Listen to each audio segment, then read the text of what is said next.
Hello everyone, and thank you for watching today. This video is from the Come Follow Me, Old Testament class of the Continuing Learning Program of the Church of Jesus Christ of Latter-day Saints. Today we will be studying Lesson 26, from 1 Kings chapter 12 to 22. Let's get started. The structure of the Old Testament. The Old Testament is divided into four parts. 1. Genesis through Deuteronomy are books of the law. 2. The books of Joshua through Esther are book of the history. 3. From the book of Job to the Song of Solomon, it is a book of the poetry. 4. From Isaiah to Malachi, these are books of the prophecy. The book of 1 Kings is the sixth book of history. The book of the history record the history of Israel in chronological order for more than 600 years after Moses' death. Now let's look at the book of the history. The structure of book of the history. Book of the history are also divided into four parts. The book of 1 Kings is included in the second part. The books of Judges through Chronicles describe the Israelites' experiences from their settlement in the Promised Land until their conquest by Assyria and Babylon. Now, let's take a look at an overview of the book of 1 Kings. Summary of 1 Kings.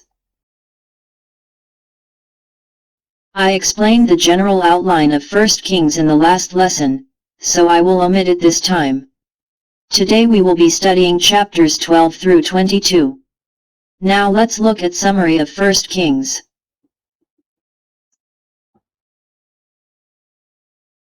First Kings chapters 11 to 12. The division of the kingdom of Israel. After Solomon's death, his son Rehoboam became king. Rehoboam went to Shechem to gain the support of the northern tribes. The people demanded that Solomon lighten the heavy taxes he had imposed, but Rehoboam refused. Therefore, the northern tribes did not recognize Rehoboam as king, and instead made Jeroboam king and established a separate kingdom. And so, Israel was divided into north and south. Kingdom of Judah, Southern Kingdom. Kingdom of Israel, Northern Kingdom. Kingdom of Judah. King Rehoboam. Capital Jerusalem. Tribe Judah and Benjamin. Explanation. There were 20 kings of David's lineage, but only 4 were righteous kings. They did not listen to the voices of the prophets. The tribes of Levi, Ephraim, Manasseh, and Simeon migrated from the northern kingdom. Kingdom of Israel. King Jeroboam. Capitals Shechem and Samaria. Tribe except for Judas and Benjamin. Explanation. The king adopted an idolatrous religion as the state religion, leading to its decline. There were approximately 20 kings and 5 dynasties, but none lasted long. They also ignored the voices of prophets.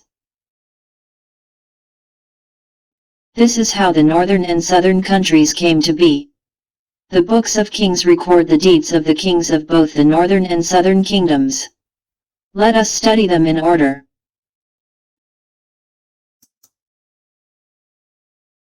First Kings chapters 12 to 16. The kingdoms of the north and south. The people of the northern kingdom went to worship at the temple in Jerusalem, the capital of the southern kingdom. Jeroboam feared that the people's hearts would turn to the southern kingdom, so he placed golden calves in Bethel and Dan, built altars, and celebrated festivals there. Jeroboam was burning incense at the altar when the man of God rebuked him, When he tried to seize the man of God, the altar fell and his hands became withered. Jeroboam's child fell ill. The prophet Ahijah foretold that it would be destroyed because of evil.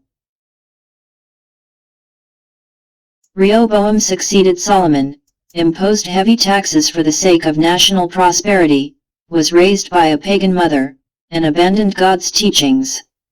God sent Egypt to attack the southern kingdom and plunder it.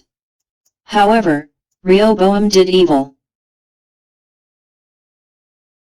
After Rehoboam, Esau became king and kept the Lord's teachings, and he destroyed the idols. After Jeroboam, Ahab became king and was the worst king.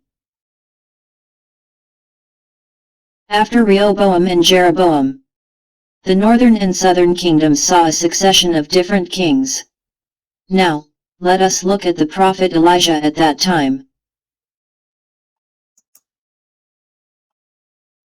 1 Kings chapter 17. Prophet Elijah. King Ahab of the kingdom of Israel prayed to idols because of a drought. The prophet Elijah told the king, "It will not rain until I speak to you." King Ahab disliked Elijah, and Elijah, fearing for his life, hid in the Kerith River. God commanded ravens to bring Elijah bread and meat morning and evening, providing him with sustenance. Because the Kerith River dried up, God told Elijah to live in the town of Zarephath and that a widow would provide for him. The widow baked bread with the last handful of flour and gave it to Elijah to eat. However, the flour never ran out. The widow's child died, but Elijah healed him and brought him back to life. Elijah performed many miracles. Let us look at the miracles Elijah performed. 1. Stop the rain. 2. Crows will feed. 3. Increase flour and oil. 4. Bring the children back to life. Now, let us look at the prophecies Elijah delivered. 1. It will not rain for many years. 2. The house of Ahab will be destroyed. 3. King Ahaziah will die of illness. The prophet Elijah faced great hardship under a wicked king. Let us now see what follows. 1 Kings chapter 18. Elijah versus the prophet of Baal. Elijah met Ahab again. King Ahab said, "It is a source of trouble for Israel." Because Elijah stopped the rain, he said. Elijah said, "Your father's house was troubled because they disregarded the Lord's commands and followed Baal." They gathered together the Israelites and the prophets of Baal and Asherah and said, "How long halt ye between two opinions?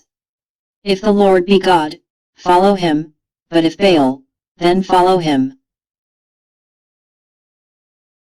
The people could not completely abandon the God of Israel, nor could they abandon the god Baal out of fear of the king, so they gave no answer. Elijah suggested that they offer two sacrifices to the god Baal and the God of Israel, pray and see which God answered their prayers and set the sacrifices ablaze, in order to determine which God was truly powerful. The prophet of Baal prayed and danced all day, but the fire did not light. Elijah said, "Has the god Baal gone somewhere else? Is he sleeping?" 4 jars filled with water were poured on Elijah's altar, and as soon as Elijah prayed, they caught fire. This demonstrated that the God of Elijah was more powerful than the god Baal. Did the people repent, then? Let us see what follows. 1 Kings chapter 19. A new prophet and a king are called. King Ahab's wife, Jezebel, was angered that Elijah had defeated the prophet of Baal, and ordered him to be killed. Elijah performed miracles before the prophets of Baal, but grew weary of the people who did not repent, and fled to Beersheba, and asked for his death. Elijah said, "Lord, it's enough. Take my life now." Elijah fell asleep, but an angel appeared to him and gave him bread and water and encouraged him. He ate and felt better, and went to Mount Horeb. There was wind, earthquakes, and fire, but the Lord was not there. After the fire, the voice of the Lord was heard. Elijah told God about Israel's apostasy and that his life was in danger. Make Jehu king of Israel, and Elisha a prophet. In this way, Elisha was called to succeed Elijah as prophet. Elijah did his best, but he became exhausted, didn't he? What do you learn from this? Now, let us move on to the next page. 1 Kings chapter 20-22. King Ahab. Chapter 20. The battle against Syria. Ben-Hadad of Syria, Aram, challenged Ahab of Israel to battle with overwhelming force. The prophet told Ahab the word of the Lord, "I will deliver your enemies into your hand," and instructed him to choose only 7,000 men to fight. Israel defeated the Syrian army of 130,000. However, they disobeyed the Lord's orders and helped Ben-Hadad. Chapter 21. Naboth's vineyards. Ahab tried to buy Naboth's vineyards, which were close to the palace, for a high price, but he could not sell the land that had been given to him as an inheritance by God. Ahab's wife, Jezebel, gave false testimony and had the innocent Naboth killed, and then told Ahab to take the vineyard. The prophet Elijah rebuked Ahab, and he repented, so the disaster was spared, but it was said that disaster would come to his descendants. Chapter 22. Micaiah's prophecy. Jehoshaphat of the kingdom of Judah initiated a territorial dispute with Syria with Ahab. Ahab asked a prophet who was favorable to him whether he would take it back. Ahab was urged by Jehoshaphat to listen to the prophet Micaiah, who spoke of God's will, and he reluctantly complied. Micaiah prophesied Ahab's death, and Ahab became enraged. Ahab died, just as prophesied. Thus, the end of 1 Kings records the deeds of King Ahab and his final end. What can you learn from these stories? Please take a moment to think about it. Now let's move on to today's discussion. Today's discussion. 1. When Jeroboam saw people going to the kingdom of Judah to worship, he erected idols in the northern kingdom. What can we learn from this story? 2. King Ahab disliked and persecuted prophets who made prophecies contrary to his own beliefs, and instead gathered prophets who suited his purposes. What can we learn from this? 3. Because King Ahab was stubborn, Elijah confronted the god Baal. Even after witnessing a miracle, King Ahab still did not repent. Seeing this, Elijah became weary. What do we learn from this story? 4. an angel encouraged the weary Elijah, and God called Elisha to succeed him. What can we learn from this story? 5. Do you have any other information, questions, or things you'd like to learn about 1 Kings chapters 12 through 22? Please think about these 5 things and discuss them together. Once we've done that, today's lesson will be over. Finally, we will show you the information.